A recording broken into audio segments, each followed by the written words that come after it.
philanthropy, both at the Rockefeller Foundation, where, by the way, he was an early supporter of B-Lab, and later at the Ford Foundation, where he led programs in Africa and the Middle East, and now, of course, runs it all. So I can't wait, and I'm sure all of you can't wait either, to hear the conversation between Darren and Jay. Jay is one of the founders of B-Lab, the company that really changed the whole definition of what for-profit companies could stand for. He and his partners, Andrew Cassatt and Bart Houlihan, who's here, won the McNulty Prize 3 years ago for their work in expanding the certified B Corp movement to over 50 countries. So please welcome to the stage Darren Walker and Jay Coen Gilbert.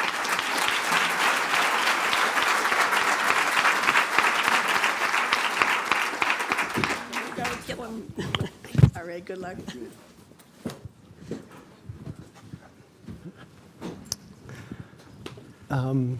Hello, everybody.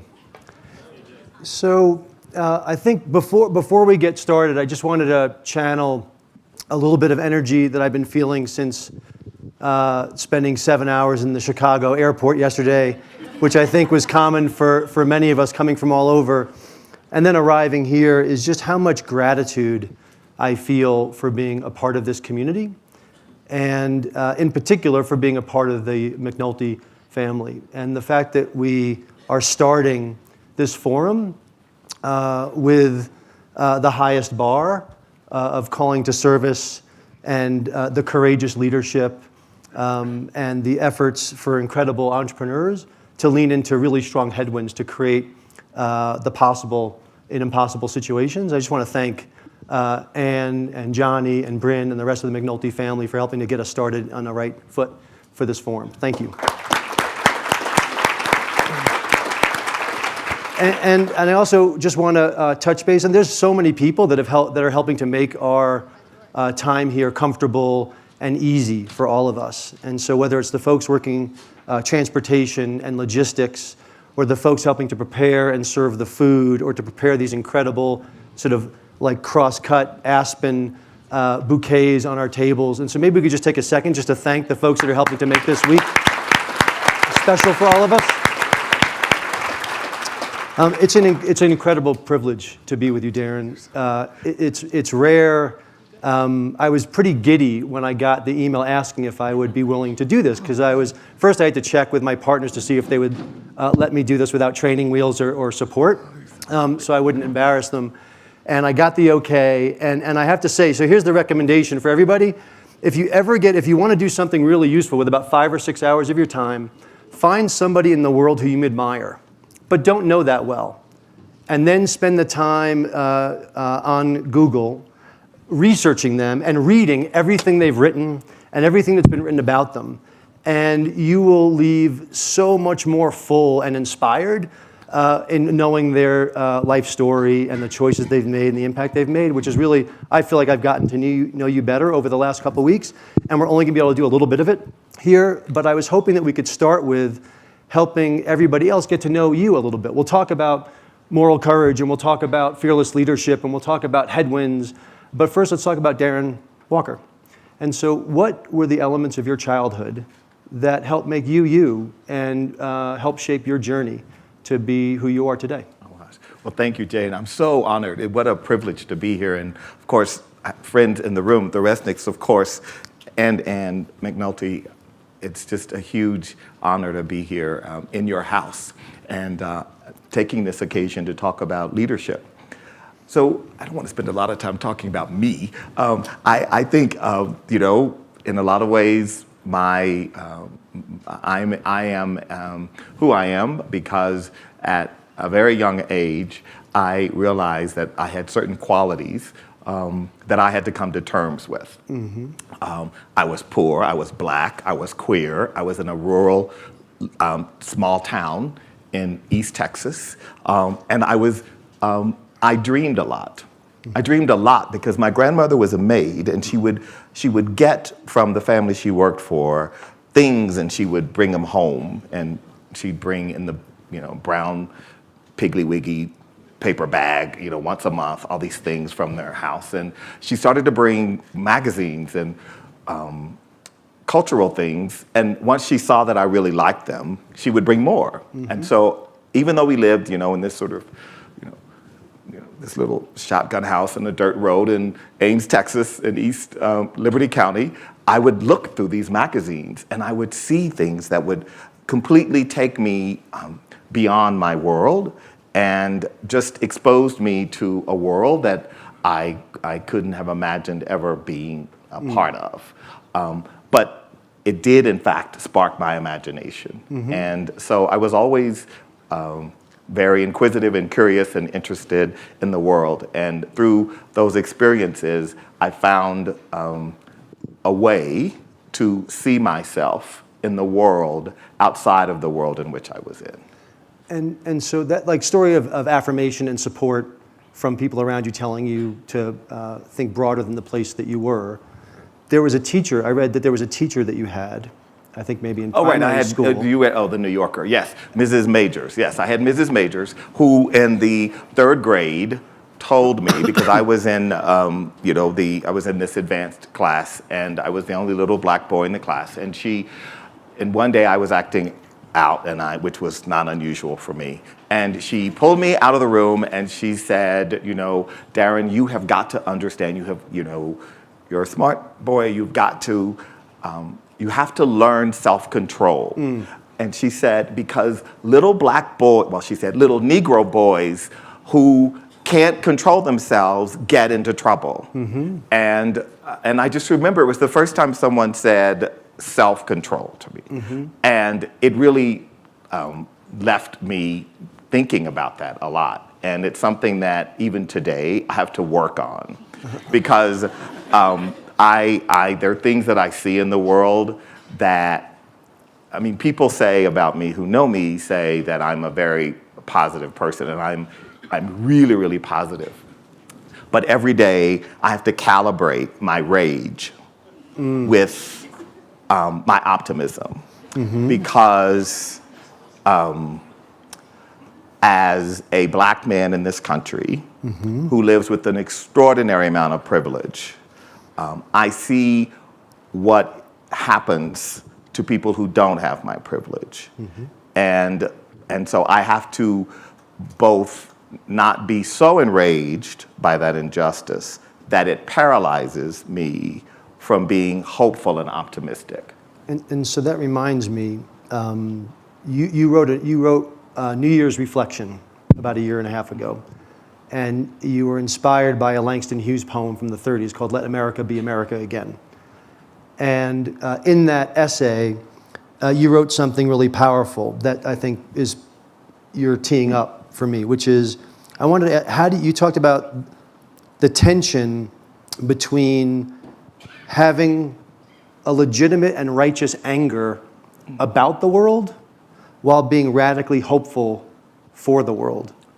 And I'm curious, how do you sit with that tension and reconcile that tension as a queer black man in America and as the president of a $13 billion philanthropy?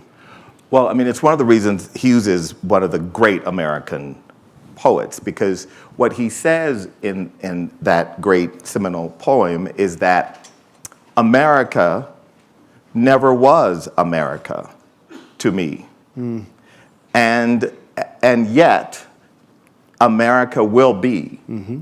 And so it is both the recognition of the racism that he lived through as a black man in the 1930s when that was published, and yet his optimism. And I think that calibration of both his anger but his belief in this country is something that I share. Yeah.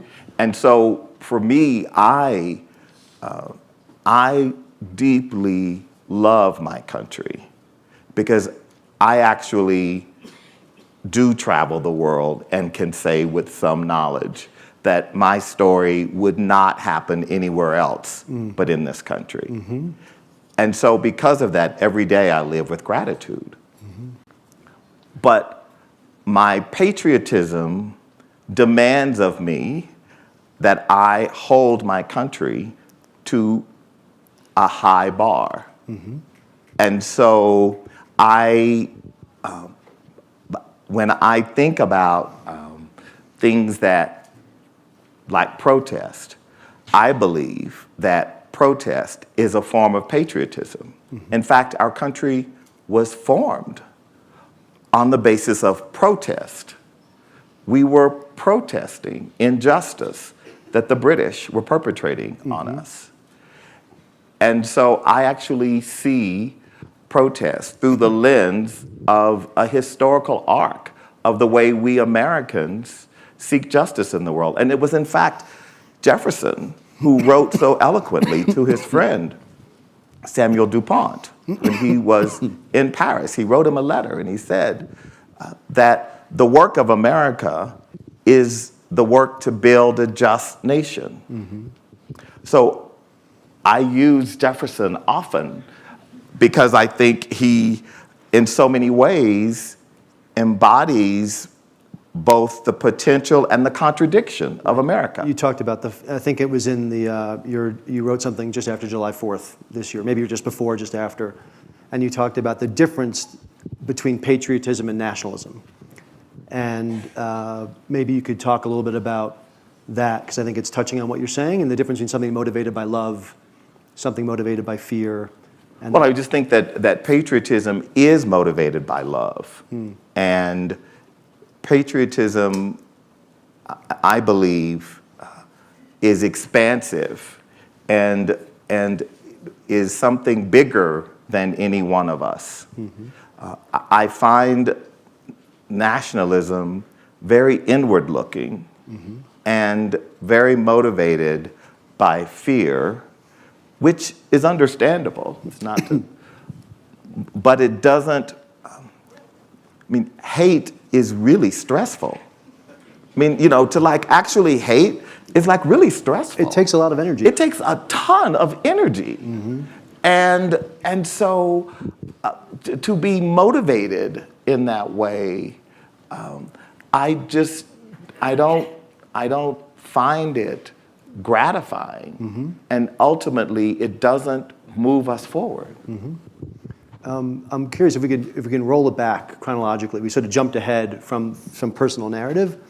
There was something in your narrative that Anne touched on, which was Pell Grant, University of Texas Law School, onto corporate law, Cleary Gottlieb, and UBS, and investment banking.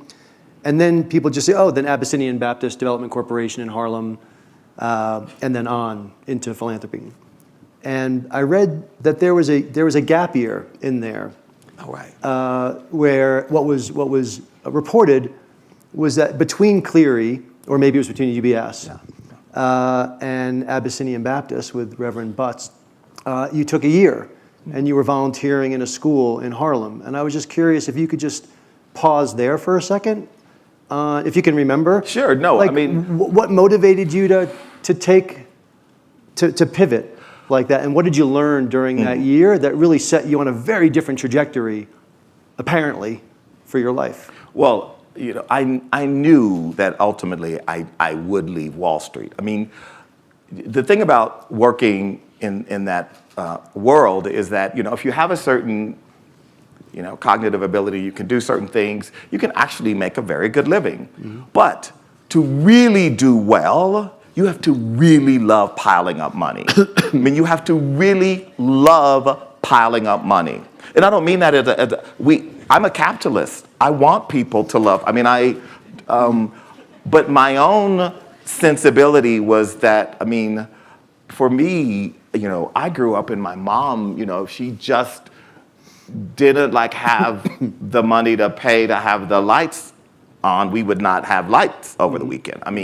There were, the kinds of basic, fundamental, rudimentary sorts of ways in which I grew up. So to be an adult and to live a life where you actually don't worry about the things that most Americans worry about. So that's the way I was. But I didn't want, say 35, 38, I knew that at 48, I didn't want to be like on a trading floor at UBS. I mean, I knew I wanted to do something else, and as long as I had, the resources to, so I decided I was just going to not work for a while, and then I was going to figure out what I wanted to do next. And that's how I found myself in Harlem, because I wanted to move uptown, and I was working at this school.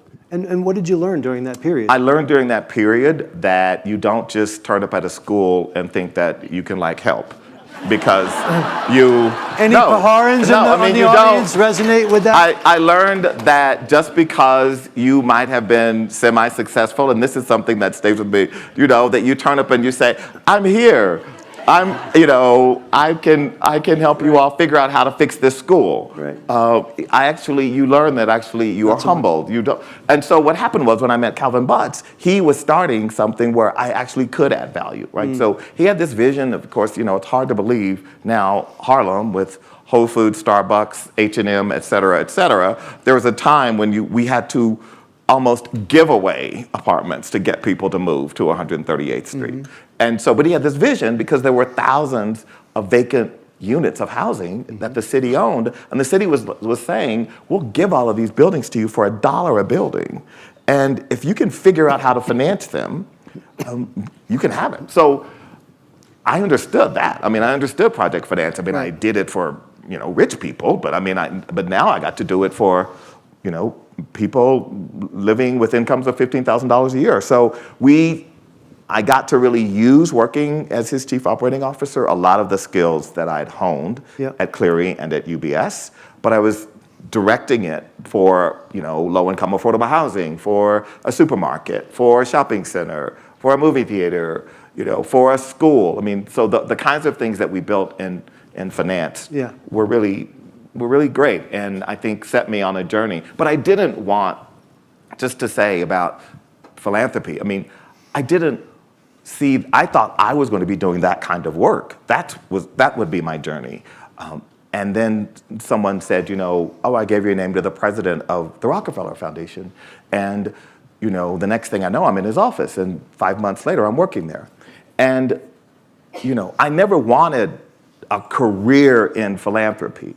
I still don't want a career in philanthropy. Who does? A lot of people do, actually. And I say that to say, I didn't, for me, what I was excited about was that philanthropy would be a platform for the social change that I was really excited about doing. Right. So the idea that I could do what we were doing in Harlem, that I could do that in the south side of Chicago, and in Watts, and in West Houston, and that I could actually do that kind of work in different neighborhoods, is why I was excited about going to philanthropy. Yep. So I want to turn one thing into philanthropy at Ford, and around, and this is about the difference between the possible and the necessary. Within a couple of years of you taking over for Ford, among the announcements was that you talked about your endowment. And like most foundations, you're doing a 5%-ish payout on a $13 billion corpus. And you planted a flag and said, we have to look at the corpus.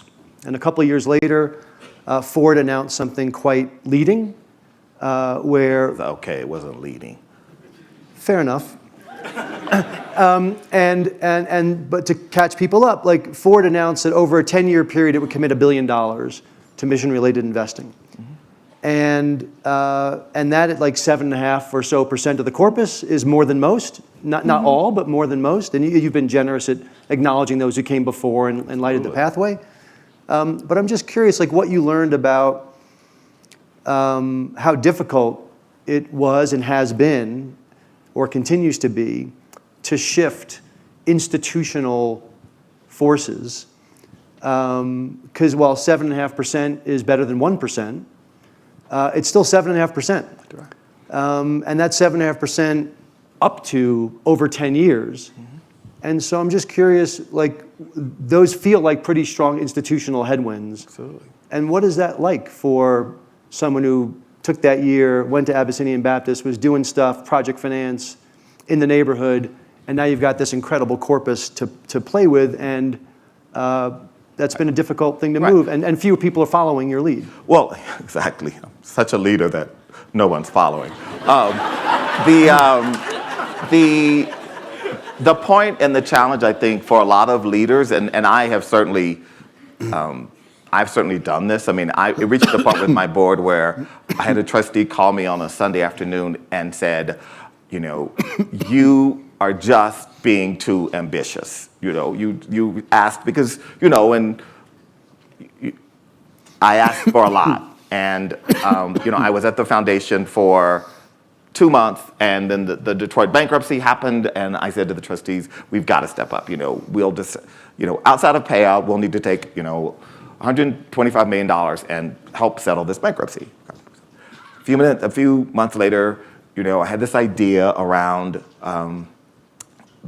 creating a new initiative with our core grantees for general support, because this is the thing that they need most and they have least of. And for our really anchor, you know, let's just take $1 billion over 5 years and give general support and technical assistance. So, you know, so that happened in like my second year. And then we have the building, and we have this huge building that is filled with asbestos and is a major landmark in New York, and it's got to be redone. And of course, it costs lots of money. So I convinced them to do that and to sell all the art, because the art was, there were no people of color or women in the Ford Art collection.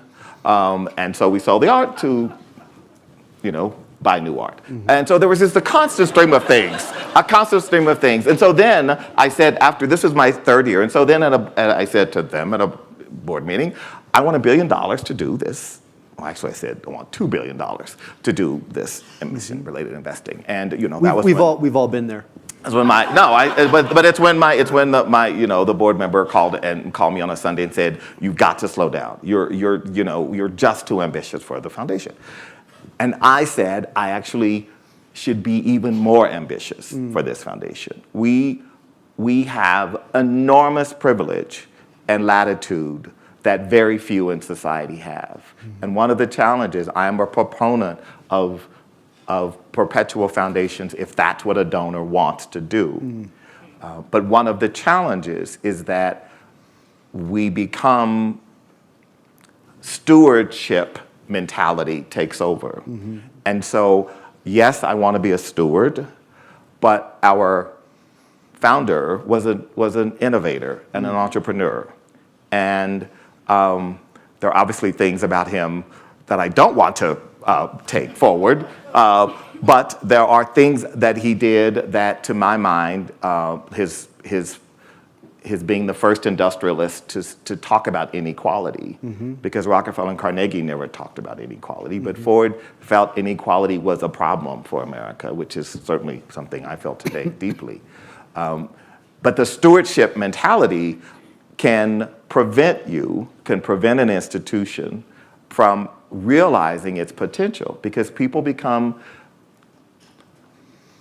more concerned about preservation, right? So you've got to preserve the brand, you've got to preserve the legacy, you've got to preserve and so risk, which is essential, and risk-taking sometimes gets dialed down. And so my view is that I like to dive in the deep end of the pool and dial up the risk part, and it gets me in trouble sometimes. Well, it's probably the difference between stewardship and leadership is leaders are willing to get in trouble sometimes. Oh, you have to you have to be willing to get in trouble a lot. A lot. I highly recommend, Darren, you wrote this incredible series of essays on the 4 freedoms earlier this year. And we won't be able to go into it in detail. And if there are folks who've got some questions, I want to, in about 3-4 minutes, I'm going to open it up to questions from the room. But one of the things I wanted to tee up is, you sort of talked about each of the 4 freedoms that FDR talked about as we were about to enter into World War II, should have a corresponding responsibility. The freedom of speech, the corresponding responsibility to listen, the freedom of belief, to accept, the freedom from want implies a freedom to serve. And the last was a freedom from fear, implies a responsibility to act. And I want to read a bit of Darren Walker to Darren Walker and ask you to comment on this a little bit for this room. which is, this is about the fourth fear and this responsibility to act. We must be willing to act when the action required is inconvenient or uncomfortable or risky, when taking action might be considered hazardous for our reputations or even dangerous for our careers. When have you done that? Last week. I mean, in the sense of, and I don't mean that in a snarky way. Yeah. I mean it to say, Yeah. there are absolutely times when you do something and someone doesn't like it, and that person may be important, and that person will send a note to the chair of your board and say, I was at this event and he said this. How do you allow this person to be the president and CEO of the Ford Foundation? And so you have to be willing to step out, because today, and I don't hold myself out, I am so not a courageous moral. I mean, I do my bit from my little perch, but I think it is so hard today to be a fearless leader, because all of the incentives around us discourage courage.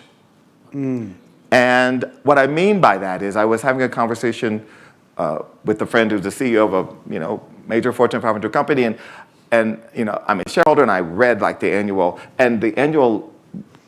letter, his annual report was just awful. And I said to him, that didn't even sound like you, and he said, well, it wasn't me. I mean, by the time it gets through legal, risk assessment, corporate communications, and all the various, and to the actual being printed and sent to a share, it's because all of those people stand around you when you are a leader of a public company, of a foundation, of a major American institution, a university. There are all these people around you whose job it is to discourage you from taking risk. And I see it every day. I'm on corporate boards. I see it with CEOs. I see it with university presidents. I was just talking with my friend Vartan Gregorian yesterday, and we were comparing notes on a group of university presidents we know, prominent universities, very influential, whose presidents have told us both they would never talk about some of the things that we talk about: injustice, racism, inequality, the degree of corruption that is corroding this country's culture, because they can't offend their wealthy alumni. And this is what happens in a society where there is growing inequality. Democratic institutions that are to benefit everyone become increasingly reliant on the resources of a few. And those people with the resources dictate the priorities. And so when you're a foundation like Ford, we don't have to raise money. We don't have alumni. We don't live, and so why wouldn't I be taking more risk and pushing the envelope? And so let me push the envelope a little bit with you and take a small risk at potential jeopardy to my career, or the grant that's sitting in front of Ford right now for B-Lab, which is, there was an article in the Times last year, about a year ago after Charlottesville, called "The Moral Voice of Corporate America." And you were quoted in it and several times, heaping praise on the CEOs who exhibited the moral courage to say that white supremacy was a bad thing. And I'm curious, you created a container in which that was considered courageous by calling that a seminal moment in the history of American business. And I'm just curious, sitting here a year after, more or less a year after that, whether you'd have anything you want to add. Well, let's just say the bar is pretty low in America. And in that moment, what I was saying was, because the actual article, David Gellers' piece, was about how Ken Frazier, my friend of mine who's the CEO of Merck, had taken the position he did to resign from the president's CEO council. And Ken, by doing that, in many ways, he opened the door for others to do what they wanted to do. And so actually, the person who I was really commenting on was Ken, because I think Ken took a really courageous stance to say to his board, because he had to have that conversation with them, that because every other board told their CEO to go, sir, we don't care how you feel. I mean, just, and it is good for the company.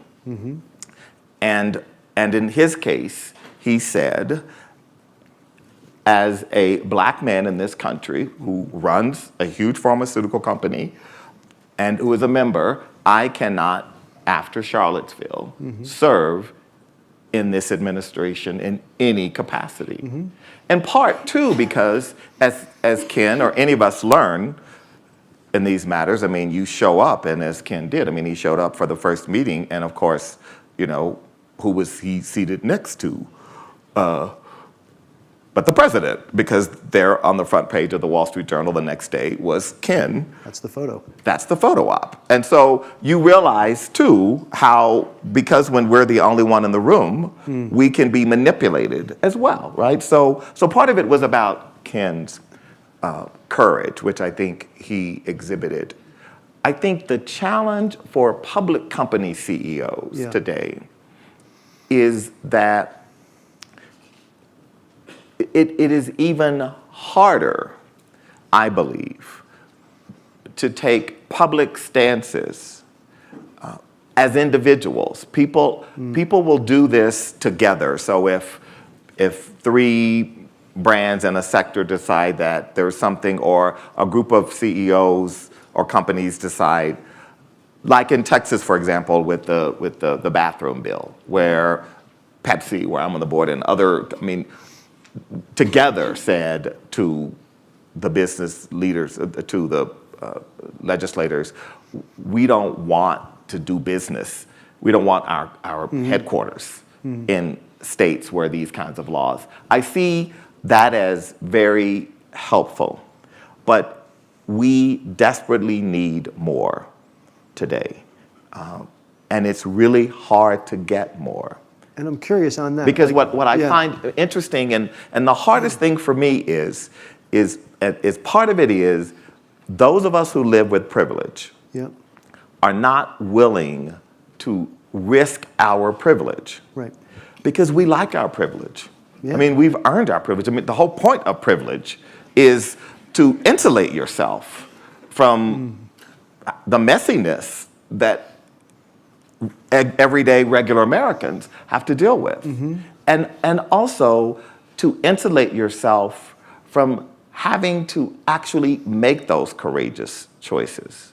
When in fact, we are the best people, we are best positioned in society to make those choices. And so if you're speaking to a group of business leaders and you say, congratulations for speaking out against injustice, now I want you to take the next step to create justice from the position of privilege that you have. Right. What would be one or two things you would like to say, to ask of business leaders? Well, first of all, I mean, the role of business in society is not to create justice. I mean, I don't want to, I mean, as someone who deeply believes in making this country more just, I don't want we have this amazing system in this country where we have civil society, NGO, advocacy, we have the private sector and government. And there should be a healthy tension. So the point about what business should do, I believe, is not say, you know, which would be inauthentic, you know, our job is justice. But business has the capacity to unlock solutions, to solve problems. And I believe business should talk about themselves in that way more. And sometimes it's really hard. I mean, I look at a leader I admire like Indra Nooyi. I'm on our board. When Indra stepped forward with Performance with Purpose, which was a powerful idea of how the company needed to do better by health and nutrition and the environment, there are a lot of people on Wall Street who pushed back and who said, no, your job is to sell more Frito-Lay. I mean, your job is to, that's your responsibility to your shareholders. And I think the fact that she had the courage to say, and a board who would support her in saying, no, sure, in the short term, that might help. But the long-term value for the company will grow if we invest for the long haul. But again, the incentives around CEOs are short-term, and it makes it harder to be courageous. So we as society should make demands with both our pocketbooks, because I think that's also where a lot of this comes from, you know, fund managers, and probably many of us are holders of those funds who push and say, we want to our investments deployed in longer term frameworks rather than, short term, because short-termism is our enemy. And it's the enemy of our democracy. It's the enemy of our long-term, the value and the good that we want in society. Thank you. So we blew through all the question period, which sorry. is totally my Well, fault. It was totally my fault. You were super interesting, and I just locked in, and I wasn't paying attention. So apologies to everyone. Darren will be around for a little bit longer if people want to buttonhole him. I would really encourage you to read the Four Freedoms essays. And if you really want to get to know Darren well and look at the fearlessness and the vulnerability mix, is Google Ballet Hispanico, Darren Walker, and get to know a different side of Darren Walker and the importance of the arts and someone living through the arts. It's a beautiful expression of you as a human being. And so take a look at that. Join me in thanking Darren for being with us and for welcoming. Thank you. And now let's welcome Ann McNulty back to the stage to carry on with the program and introduce this year's laureates. Thank you.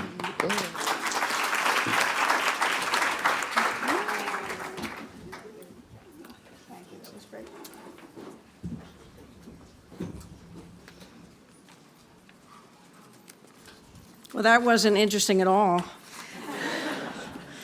Actually, it's so inspiring to all of us, and I appreciated especially his comments about taking risk, about diving deep and taking risks, and that leaders have to get in trouble. And so I think that's a good message for all of us, to take the risks and speak out and be willing to get the consequences. So thank you so much, Darren and Jay. That was terrific. Okay, so earlier today, in the earlier sessions, we heard several fellows do their action pledges for this year, which were very inspiring. And then we heard Linda talk about her action pledge from 3 years ago and this year. And last year on this stage, I also made an action pledge. And that pledge was to increase our foundation support for ventures. So I'm very pleased to announce that we did, in fact, create the Catalyst Fund in conjunction with the Aspen Institute and managed to raise over $1 million for that new fund. And that was...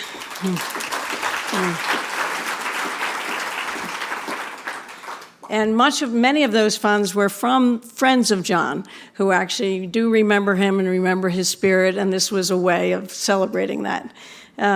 So earlier this month, we announced the first awards from the Catalyst Fund. And It's going to ventures who are either early stage and trying to ramp up, that they're at a pivotal juncture, or ventures that are at the stage where they are ready to dramatically scale up. So we have a short video to tell you one of the stories for this year's recipients.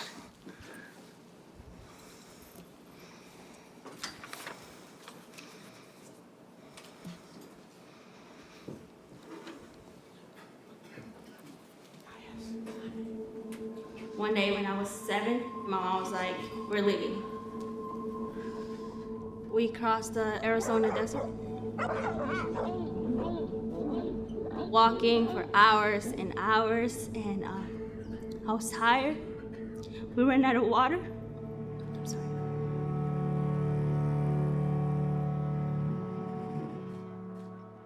The longest walk I ever took. I wish we could find common ground and listen to common sense when it comes to these children.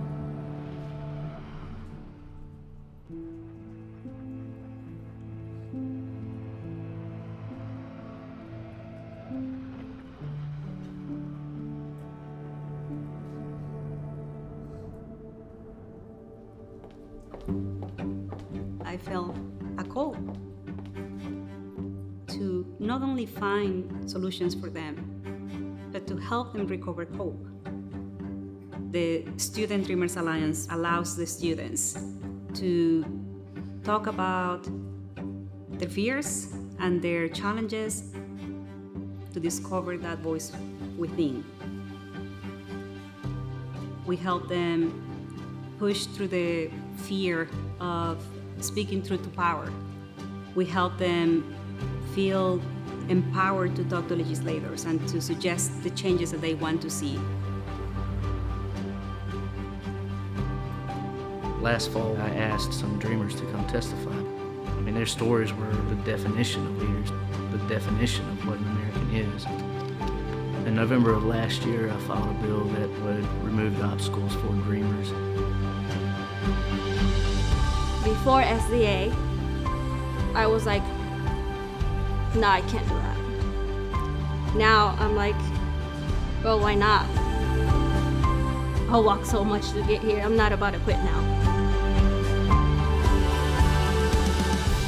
The time at which the Catalyst Fund is supporting the Student Dreamers Alliance could not be more pivotal.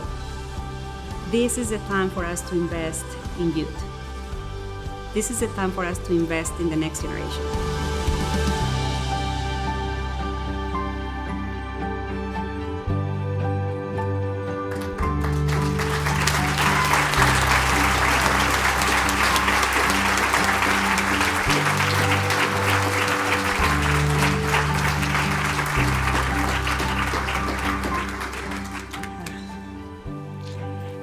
Yes, so why not indeed? So this story, this is just one of the fellows who were tackling really difficult, incredible problems, and who we hope to benefit with some support from this new Catalyst Fund at the Aspen Institute. Two of the inaugural recipients just listed there are here with us today. So please stand, Adela Mendoza of the Student Dreamers Alliance.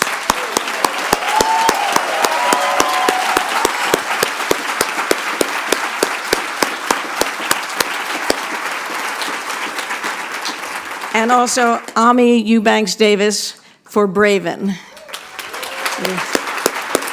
I think she's here. Okay.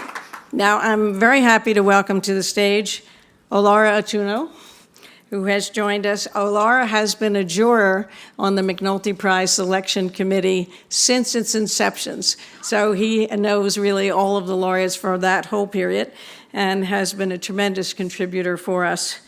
Olara, as you know, is himself a courageous leader, really a fearless leader. You know, his bravery in support of democracy in Uganda and for human rights around the world has been extraordinary, matched only by the kindness and generosity he shows. And now for our main event. Each of this year's laureates are amazing, singular, inspiring people. You know, each of their stories is different. They're different sectors, different parts of the world, and yet all of us are so incredibly amazed at the work they have done. All of them have answered the call to address really significant problems, and several are incredibly timely as well.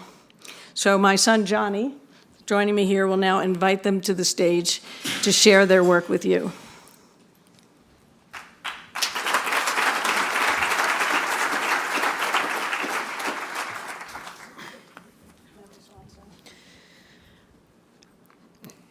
After a career in business journalism and founding Bloomberg TV India, Govindraj Ethiraj made it his mission to improve the Indian media and policy-making landscape by creating organizations that fact-check public figures, debunk hoaxes, and advanced public interest journalism.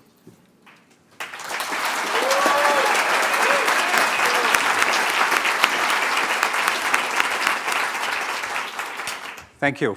We face this terrifying new phenomenon in India called WhatsApp killings. Over 30 people have died in the last year, or rather the first 6 months of this year, thanks to rumors spread on WhatsApp about child kidnappers being on the loose, kidnapping children, and then fleeing.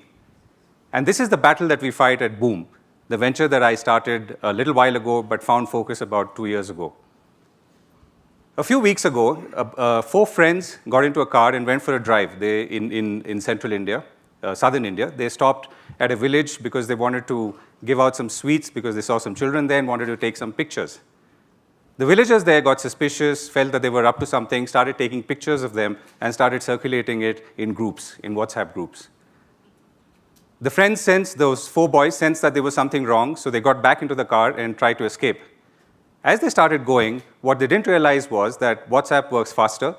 The villagers had sent those images and messages saying that these are child kidnappers into the next village. In the next village, the people had blocked the road with a log, stopped the car, pulled those 4 people out, and started beating them up. One of them finally died. And that boy happened to be an engineer with Accenture. This is perhaps the most gruesome example of the kind of battle that we are fighting in fake news in India. We at Boom are fighting 4 or 5 other kinds of battles. We fight fake news around communal disturbances. We fight fake news around health, science, and even finance, about runs on banks. But the problem is a little larger. The problem is how do you take this message to people and educate them and make them aware to go from hundreds of thousands to millions and then beyond. A few months ago, we started working with Facebook to fact-check and debunk fake news ahead of a provincial election in Karnataka in India. This was quite successful, if we may say ourselves. The number of people who we managed to call out, particularly political leaders, powerful people, and made them in many ways retract what they were saying, had a definitive impact. And we're likely to work with Facebook for a much larger project. Of course, Facebook has its own problems too. But the challenge is, how do we go from tens of millions to hundreds of millions? How can a small team like us, which is really a handful of people working hard to meet our expenses, pay our bills, convert this and plug into a larger platform and then solve the problem at a much larger level? So what we are now focused on is the hundreds of millions. How do we go to hundreds of millions of people by working with other social media platforms and debunking news at such a fearsome scale that people, those who disseminate it, those who push it out, are forced to step back? And I feel that we are beginning to make some difference there. And this is a global battle. It's not just an Indian battle. And I hope that you'll join me in fighting this. Thank you very much.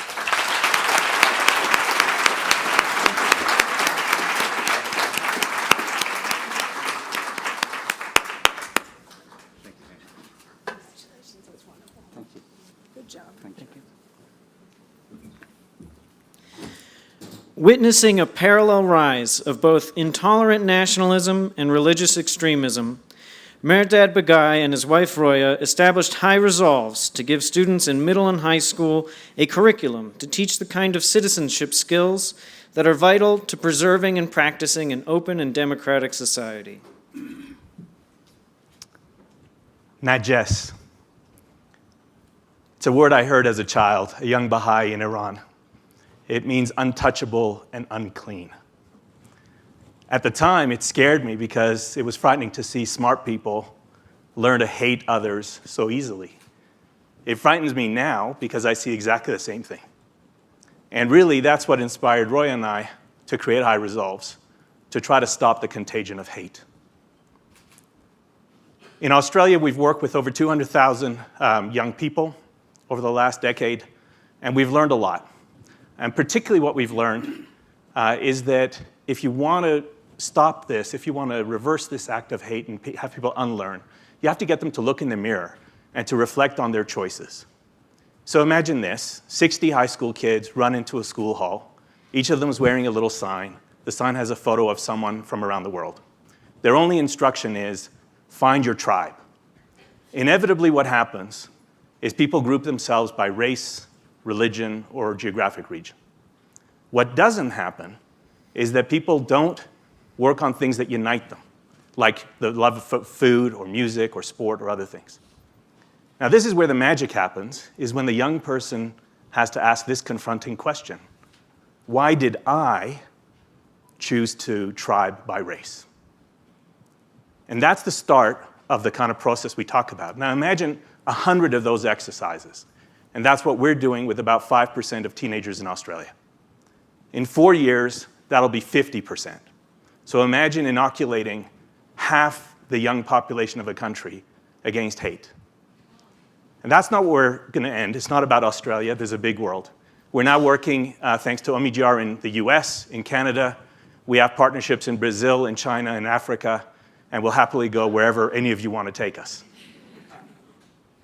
And what we're really trying to do is go even beyond that, working with the Chan Zuckerberg Initiative to create a platform as an ecosystem with 19 other organizations that will allow principals to be able to pick and choose from different programs and be able to do this kind of work in school through our platform. If we do all this work, I think the aim will be a lot of young people, and maybe even adults, holding mirrors up, looking at themselves, reflecting about their choices, so that none of us have to hear ugly words like najas in any language.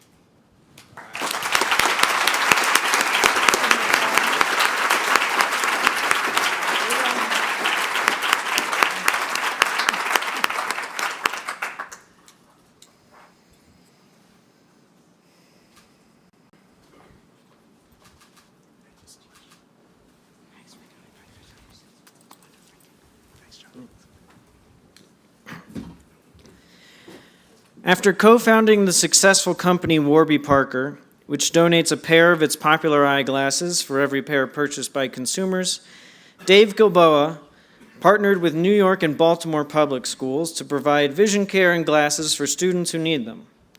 Unfortunately, Dave is stuck in transit trying to get to Aspen, so I will now be reading a statement he wrote. So for the next 90 seconds, I am not the communications director of the McNulty Foundation. For the next 90 seconds, I am Dave Gilboa. I've been wearing glasses since I was 12, and I can't imagine life without them. My partners and I co-founded Warby Parker to distribute glasses to people in the developing world. And with great partners like Vision Spring, we've distributed over 4 million pairs. But the Henry Crown Fellowship challenged me to do more. And speaking to local teachers showed my team there was a massive need in our own backyard.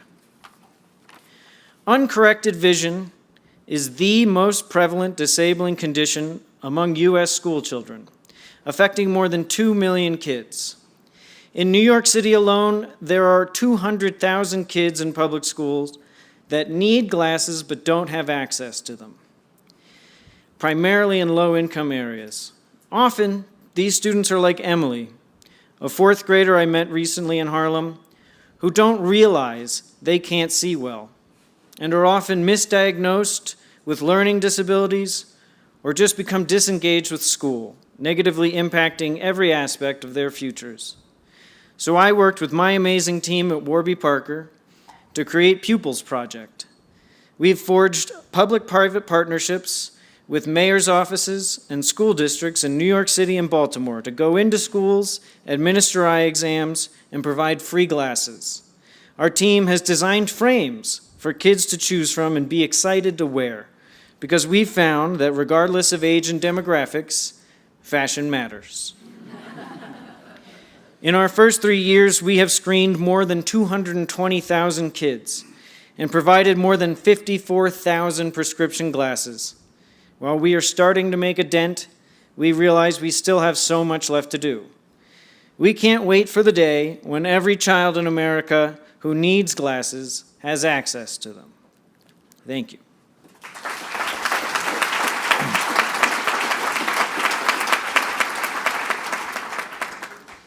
For 2 decades, Hope Azeda has been one of Rwanda's foremost artists and a leader in its long reconciliation process following the 1994 genocide.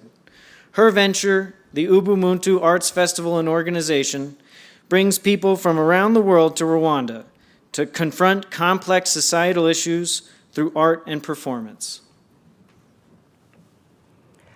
Desmond Tutu once said, "I am because you are.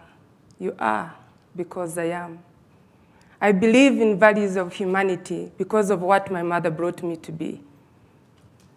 Born and raised as a refugee, my mother constantly reminded us that we are brought in this earth to plant seeds of love, comfort, and peace. When I returned to Rwanda in 1994, I started using art as a tool for social transformation. And that's why I started the venture, Ubuntu Arts Festival. 4 weeks before my initiative this year, on the 15th of June, my mother passed on. And the big question hit me, why now? But an answer came back saying, why not now? In 1994, Rwanda suffered the most horrific tragedies in this world. 1 million people were killed in 100 days, and I've never known why and how this could happen. Starting from the 7th of April, we mourn for 100 days up to July. It's up to the end of these 100 days that the festival kicks off. In the last 4 years, 35 countries have come to this festival. We've engaged in these difficult global conversations around humanity. We've started projects that they've gone back to start in their own countries. This year's theme was Art and the Path of Resilience. I believe that nobody is born evil.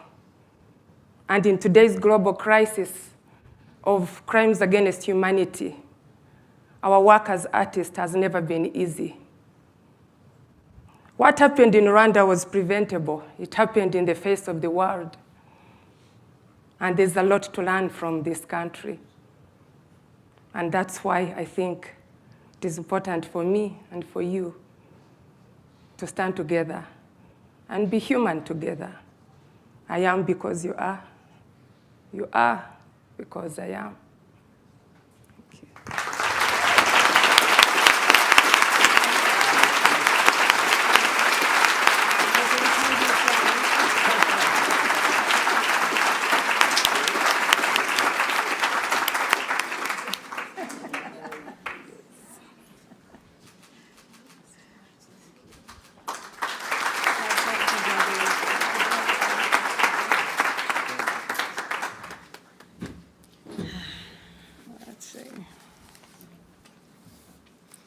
Okay, thank you, Johnny and Laura. As you can see, these laureates are always a reminder to each of us that there is always one more step to take, one more thing we can do to make a difference. So thank you, Hope, Mehrdad, Dave, and Govind for your work and your example.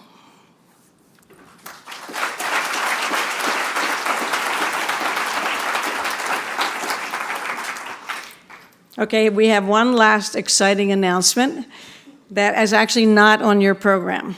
I want to recognize one person with whom we would not even have the McNulty Prize today, Peter Reiling.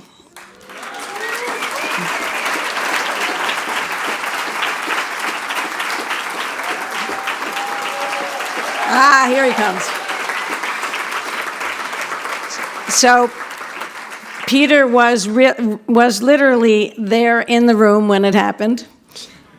and he was instrumental in creating the prize. It was his role in elevating the ventures and creating a launching pad for worldwide action that helped my family and me achieve our vision for the prize. Come on up, Peter. We often lamented that we couldn't give Peter himself the McNulty Prize, even though it was his Henry Crown venture to expand the fellowship, creating the African Leadership Initiatives and later 10 other initiatives around the world. Since we couldn't give him the prize, we wanted to take this chance to give him an honorary McNulty Prize.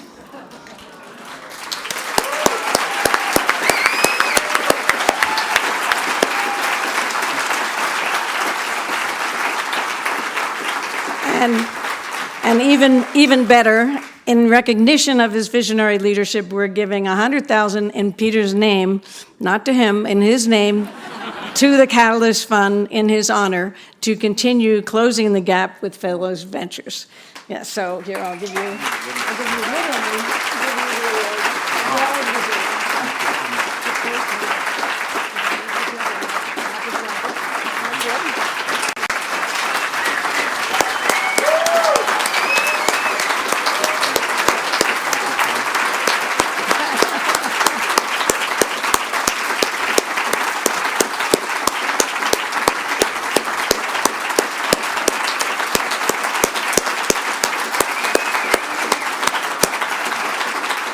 Okay, so we believe that the power of leadership is not measured in what you can build with your bare hands. It's what you can inspire others to build with theirs. So because of Peter's leadership, McNulty Prize Laureates and Fellows around the world have answered the call to create ventures to build a better world for millions of people. So thank you, Peter. And thanks, everyone, for celebrating the McNulty Hour with us. Everyone.